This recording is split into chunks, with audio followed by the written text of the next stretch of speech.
샬롬 할렐루야. 베드로전서 4장 8절이요.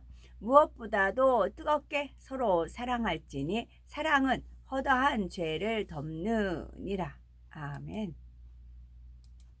제목은 사랑은 허다한 허물을 덮으며입니다. 흔히 허물은 그릇된 실수나 잘못을 말하는데 영적으로는 마음속에 있는 죄의 성질이 행함으로 드러났을 때 허물이라 말합니다.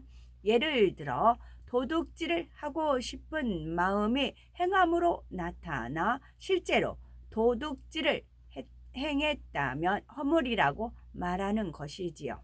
그런데 상대의 허물을 덮어준다는 것은 단지 상대의 허물을 드러내지 않는 것만을 뜻하는 것이 아니라 모든 것을 오래 참음으로 상대가 어떻게든 잘 될 수 있도록 기도해주며 변화될 모습을 기대하면서 최선을 다해 도와주는 것입니다.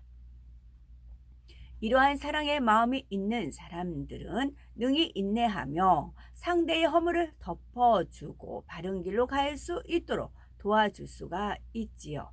그러면 하나님의 자녀들이 선한 마음을 가져 모든 사람들에게 허다한 허물을 덮어주는 사랑을 베풀려면 구체적으로 어떻게 해야 될까요? 첫째는 상대의 허물을 보았을 때 가만히 끊을 수 있는 마음이 되어야 합니다. 두 번째는 상대의 허물을 덮어주는 사람이 되어야 되고 또한 상대가 진리로 변화되도록 이끌어 주어야 하지요. 첫째로 상대의 허물을 보았을 때 가만히 끊을 수 있는 마음이 되어야 합니다. 이러한 마음을 지닌 성경상의 인물로는 예수님의 육의 부친인 요셉을 들 수가 있죠. 요셉은 마리아와 정혼한 사이였는데 어느 날 마리아가 잉태했다는 충격적인 소식을 접하게 되지요. 만약 구약의 율법대로 한다면 마리아를 돌로 쳐 죽이도록 내놓을 일이었지요. 그러나 요셉은 의로운 사람이었기에 이러한 사실을 드러내지 아니하고 가만히 끊고자 하였지요.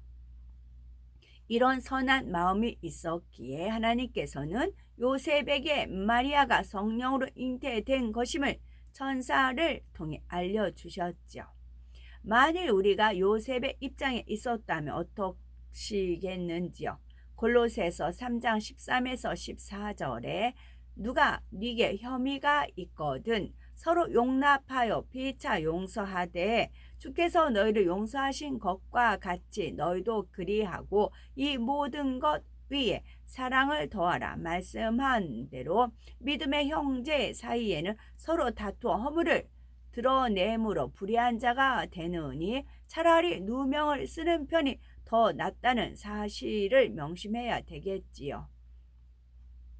다니엘 선지자는 악을 행한 것이 전혀 없는데도 죄인 취급을 받고 사자굴에 던짐받게 되었지요. 그는 왕의 신임을 가장 많이 받는 사람이었기에 왕 앞에 가서 얼마든지 변명할 수 있었지만 그리하지 않고 묵묵히 공의에 하나님께 맡겼던 것입니다. 그 결과 하나님께서 천사를 보내 사자의 입을 봉하심으로 다니엘이 사자굴에서 살아나와 이방 나라의 임금과 온 백성에게 하나님의 살아 계심을 나타내 하나님께 영광을 돌렸습니다. 이와 같이 하나님이 살아 계시고 전지전능하시다는 사실을 믿는다면 억울하게 누명을 쓴다 할지라도 용서하고 참으며 하나님의 공의를 기다릴 수가 있는 것이지요. 하나님께서는 그의 자녀들에게 이러한 사랑과 용서, 인내와 오래 참음을 원하십니다. 창세기 9장에 보면 허물을 덮어준다는 의미를 알 수 있는 구체적인 예가 나오지요. 하루는 아버지인 노아가 포도주를 마시고 취하여 장막 안에서 벌거벗은 채 잠을 자고 있었는데 이것을 둘째 아들 함이 보게 되었죠. 그는 다른 두 형제에게 가서 이러한 사실을 고했습니다. 이를 전해 들은 셈과 야벳은 옷을 취하여 어깨에 메고 뒷걸음쳐 들어가 아비의 하체에 덮었으며 그들이 얼굴을 돌이키고 아비의 하체를 보지 아니하였지요. 이처럼 그들은 아버지의 허물을 보지 않으려 했을 뿐만 아니라 다른 사람이 보지 못하도록 그 허물을 덮어 주었던 것입니다. 그러니 아버지의 허물을 드러낸 함과 비교해 볼 때 이들의 마음이 얼마나 아름다운지요. 잠언 17장 9절을 보면 허물을 덮어주는 자는 사랑을 구하는 자요 그것을 거듭 말하는 자는 친한 벗을 이간하는 자니라 했습니다. 사랑하는 사람끼리는 허물이 허물로 보이지 않으며 설령 눈에 확연히 드러나는 허물이 있다 할지라도 마치 그것을 자신의 허물인 것처럼 민망히 여기게 되지요. 흠과 점과 티도 없으셨던 예수님께서도 이 땅에 사시는 동안 사람들의 허물을 지적하고 정죄하신 것이 아니라 먼저 용서를 베푸셨고 병든 자를 치료해 주셨으며 영혼들이 아픈 곳을 싸매 주시고 죄인의 허물을 보면 덮어주시며 돌이켜 바른 길로 갈 수 있도록 인도해 주셨습니다. 우리는 이러한 주님의 사랑을 안다면 부모나 형제, 남편이나 아내는 물론이고 주 안에서 형제, 자매 된 모든 사람들의 허물을 덮어줄 수 있는 사랑의 마음을 가져야 하는 것이지요. 그렇다면 허물을 덮어주라 하니 무조건 허물을 덮어주는 것이 옳은 것일까요? 허물은 곧 죄요, 죄의 싹은 사망이므로 상대가 사망의 길로 가는 것을 보고도 덮어놓고 모른 채 한다면 그것은 사랑이 아닙니다. 따라서 상대의 허물의 경중과 믿음의 분량에 따라 사랑의 권면이나 훈계, 책망 등 알맞은 방법으로 상대를 바른 길로 인도해야 하는 것이지요.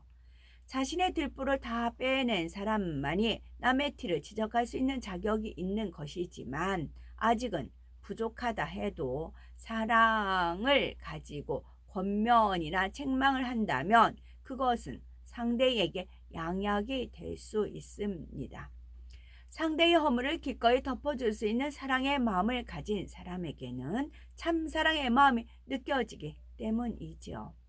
야고보서 5장 19에서 20절을 보면 내 형제들아 너희 중에 미혹하여 진리를 떠난 자를 누가 돌아서게 하면 너희가 알 것은 죄인을 미혹한 길에서 돌아서게 하는 자가 그 영혼을 사망에서 구원하며 허다한 죄를 덮을 것이니라 말씀했습니다. 즉 진리를 떠난 사람을 그 길에서 돌아서게 한다면 그 영혼을 사망에서 구하는 길이요 또한 그의 허다한 죄를 덮는 것이라 했으니 이 같은 사랑을 실천해야 하는 것이죠. 예수님께서는 사람들의 허물을 덮어주고 이해해 주는 차원을 넘어 모든 것을 사랑으로 감싸 안으심으로써 결국은 생명을 낳으셨지요. 여기서 생명이란 썩어질 육의 생명이 아니라 영생으로 인도받을 수 있게 하는 생명이요 영으로 살리는 생명이지요. 또한 어둠 속에 있는 영혼들에게 찬란한 빛을 비춰주는 생명입니다. 예를 들어 허물 많던 베드로가 십자가를 거꾸로 지고 순교할 수 있는 사람으로 변화되기까지 예수님께서는 어떻게 이끄셨는지요. 십자가를 지시기 전날 밤 최후의 만찬을 하시면서 앞으로 되어질 일들을 제자들에게 알려주셨죠. 너희가 나를 찾을 터이나 그러나 일찍 내가 유대인들에게 너희는 나의 가는 곳에 올 수 없다고 말한 것과 같이 지금 너희에게도 이르노라 말씀하셨습니다. 이에 베드로는 주여 어디로 가시나이까 여쭈었고 예수님께서는 나의 가는 곳에 네가 지금은 따라올 수 없으나 후에는 따라오리라 답변하셨습니다. 또한 누가복음 22장 31에서 32절에는 시몬아 시몬아 보라 사단의 밀가부를 르듯 하려고 너희를 청구하였으나 그러나 내가 너희를 위하여 네 믿음이 떨어지지 않기를 기도하였노니 너는 돌이킨 후에 네 형제를 굳게 하라 말씀하셨지요. 이 같은 당부의 말씀을 들은 베드로는 주여 내가 지금은 어찌하여 따를 수 없나이까 주를 위하여 내 목숨을 버리겠나이다 했고 또한 주여 내가 주와 함께 오게도 죽는데도 가기를 준비하였나이다 고백을 하였죠. 그러자 예수님께서는 베드로의 고백과는 달리 네가 나를 위하여 네 목숨을 버리겠느냐 내가 진실로 진실로 네게 이르노니 다 울기 전에 네가 3번 나를 부인하리라 하셨습니다. 결국 베드로는 예수님의 말씀대로 닭이 울기 전에 예수님을 모른다고 3번이나 부인하고 말았지요. 그리고는 예수님의 말씀이 생각나 밖으로 나가 심히 통곡했죠. 만일 베드로가 거기서 주저앉고 말았다면 어찌 되었을까요? 하루에도 수천 명을 회개시켜 죽게 돌아오게 하고 그의 그림자만 스쳐도 병든 자가 나음을 얻는 그런 권능의 사도로서의 베드로는 존재할 수가 없었을 것입니다. 그러나 베드로는 자신이 예수님을 3번 부인할 것을 미리 말씀해 주셨던 사실을 깨달으면서 그때 또 무슨 말씀을 하셨는지 떠올렸지요. 네가 지금은 따라올 수 없으나 후에는 따라오리라 하셨던 말씀과 너는 돌이킨 후에 네 형제를 굳게 하라 당부하셨던 말씀 그리고 그 이전에 자신이 주는 그리스도시요 살아계신 하나님의 아들이시니다 라고 고백했을 때 너는 베드로라 내가 반석 위에 네 교회를 세우리니 음부의 권세가 이기지 못하리라 하셨던 말씀 등 자신의 믿음이 떨어지지 않기를 기도해 주셨고 자신이 주를 부인할 것을 다 아시면서도 책망하신 것이 아니라 다만 당부의 말씀만 해주신 일들이 떠올렸지요. 베드로는 모든 사실을 깨달은 후 예수님의 사랑에 감격하여 또다시 하염없는 눈물을 흘렸습니다. 이처럼 예수님께서 베드로에게 앞으로 일어날 일들을 미리 말씀해 주심으로 베드로가 예수님을 부인한 데 대한 자책감으로 고통스러워하며 더한 죄 가운데로 빠져들 수 있는 상황에서 베드로를 구해내셨던 것이지요. 이미 지은 죄를 사해 주는 것은 물론 더한 죄를 짓지 않게 하는 것 이것이 진정 허물을 덮어주는 사랑인 것입니다. 상대의 허물을 발견했다면 먼저는 마음에서부터 가만히 끊어버리되 때로는 지혜롭고 선한 말로 권면이나 책망을 하여 상대를 감동시킬 수 있어야 하지요. 그리하여 천하보다 귀한 영혼들을 하나님께로 인도하며 예수 그리스도의 사랑을 온전히 사랑하시기를 그리하여 천하보다 귀한 영혼들을 하나님께로 인도하며 예수 그리스도의 사랑을 온전히 사랑하는 우리가 되어야 되겠습니다. 아멘.